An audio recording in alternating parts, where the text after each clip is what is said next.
afternoon guys. Nagluto ako ng tinolang manok.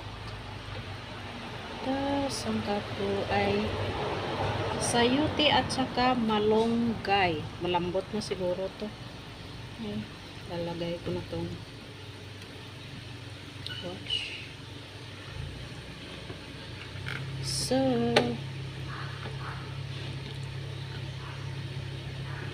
saan natin ang apoy?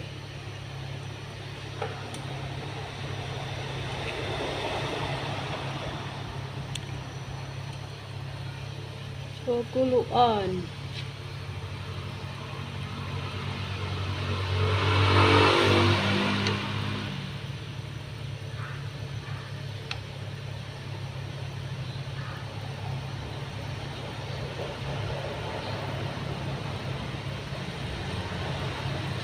Tinimplahan ko na to ng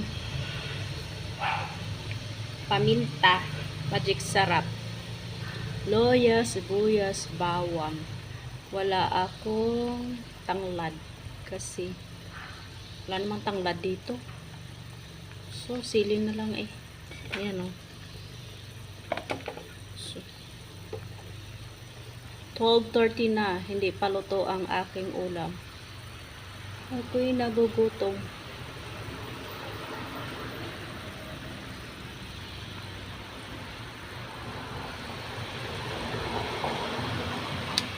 Shout out po sa inyong lahat guys. Thank you for always watching my videos. And like, share, comments. Thank you so much for support guys. And subscribe for more. This ito po ay ating tanghalian. Wala akong tanghalian. So 12:30 na. Hindi pa luto. Manapin.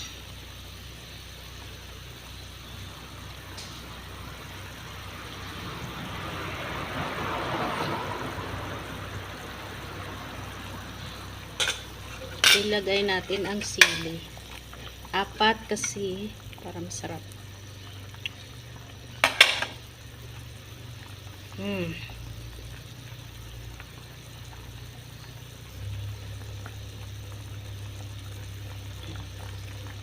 Kanina ko pa to ginisa, pinalambot ko, pinamantika ko muna para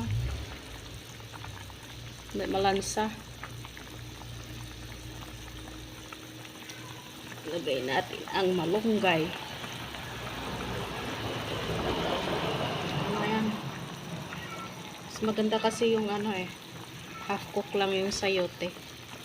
Kasi pag tumatagal yung sayote, malalambot naman sa sariling init. Sure. So, okay lang yun. Next.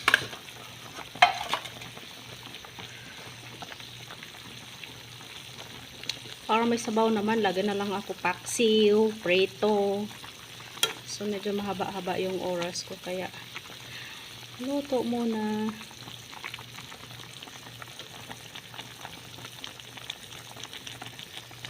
Konting panahon na lang. Konting oras.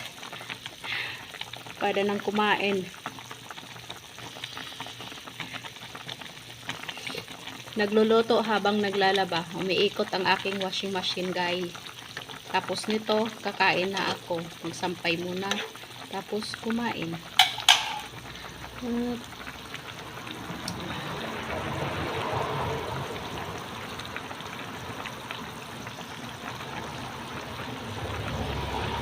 Ilang minuto na lang para maluto yung sili. Buti na lang may puno kami ng malunggay dito sa gilid, kaya nakalibre.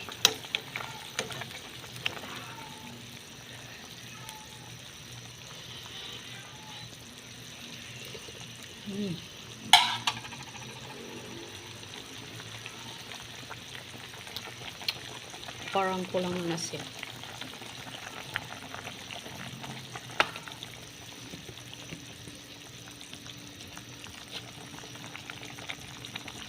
Ayos na yun. Hindi naman masyado maano.